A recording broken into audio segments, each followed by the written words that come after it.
Yes, hello, good morning. Kumusta? Welcome sa ato ang vlog karong buntaga mga guys. So naata karon sa baybay, aya ay kay guys no. So inyo nakita mo og ulto man siguro ang hunas ani karon.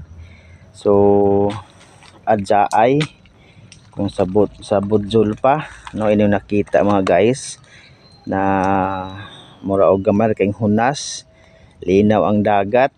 So wala kayong mga balod, wa kay hangin mga guys. So welcome sa baybay mga guys no, katong hilig kayog manisi, manginhas, manguha og mga kinhason. So pwede kayo mo diri manginhas kung na may mga pukot, kung na may mga sudsod, kung na may mga baling, hala pamaling mo diri, libre no, libre libre ang dagat mga karels. So ato ni tanan ang dagat, way tagiyaan ning dagat mga karels no. So ang tagiyaan is ang kinaiyahan. So kato mga mahiligon og panginhas, hala panginhas na mo, katong mahiligon og panagat, hala panagat mo din adran dapit mga karels o mga guys oh. So pwede kayo magpukot, pwede kayo magpahubas no.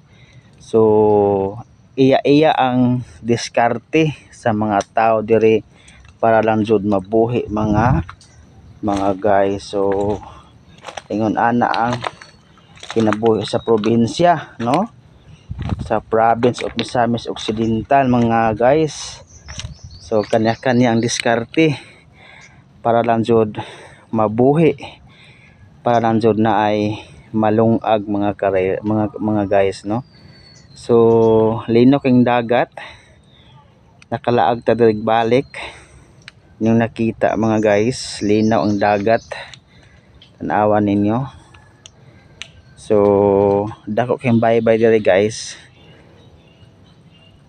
yung makita oh, mana siya no. So padayon lang kung unsa man atong nasugdan, dili ta mo surrender. Atong ipakita na kaya nato ang gibuhaton sa matag adlaw mga guys no. So amping, God bless, bye bye.